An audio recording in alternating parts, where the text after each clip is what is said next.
என்னமா ஸ்பெஷல்?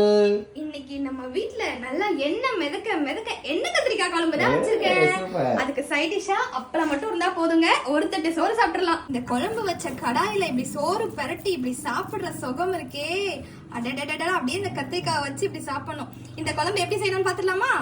இந்த குழம்பை நாட்டு கத்திரிக்காயில செஞ்சா இன்னும் சூப்பரா இருக்கும். கத்திரிக்காவை இந்த மாதிரி கட் பண்ணிக்கோங்க. ஒரு கடாயில கொஞ்சமா எண்ணெய் சேர்த்துட்டு ஒரு பெரிய வெங்காயம், 10 பல் பூண்டு, ஒரு தக்காளி, ஒரு துண்டு இஞ்சி, கொஞ்சமா தேங்காய், 1/2 ஸ்பூன் மிளகு, 1/2 ஸ்பூன் சீரகம், 1/2 ஸ்பூன் குழம்பு மிளகாத்தூள், 1/2 ஸ்பூன் காஷ்மீர் மிளகாத்தூள், 1/4 ஸ்பூன் மஞ்சத்தூள், தேவையான அளவு உப்பு எல்லாத்தையும் நல்லா வதக்கி இந்த மாதிரி அரைச்சி எடுத்துக்கோங்க. அரைச்ச மசாலாவை கொஞ்சமாக எடுத்து இந்த மாதிரி கத்திரிக்காய் உள்ளே வச்சு ரோஸ்ட் பண்ணி எடுத்துக்கோங்க. ஒரு கடாயில் கொஞ்சம் எக்ஸ்ட்ராவாக நல்லெண்ணெய் சேர்த்துட்டு 1 ஸ்பூன் கடுகு வெந்தயம் தாளிச்சதுக்கப்புறம் ஒரு பெரிய வெங்காயம், ஒரு சின்ன சைஸ் தக்காளி, ஒரு கொத்து கருவேப்பிலை சேர்த்து நல்லா வதக்கினதும் அரைச்சி வச்சிருக்க மசாலாவை சேர்த்து நல்லா வதக்கினதுக்கப்புறம் ஒரு லெமன் சைஸ் புளி கரைசல், தேவையான அளவு உப்பு, தண்ணி சேர்த்து நல்லா கொதிக்க விடுங்க. நல்லா கொதிச்சதும் கத்திரிக்காய் சேர்த்துட்டு எண்ணெய் பிரிஞ்சு வந்தோடனே கேஸ் ஆஃப் பண்ணிடுங்க. ஒரு கத்திரிக்காவை எடுத்து இந்த சோத்தோட வச்சு இப்படி எடுத்து சாப்பிடும்போது இருக்கிற டேஸ்ட் இருக்கே வேற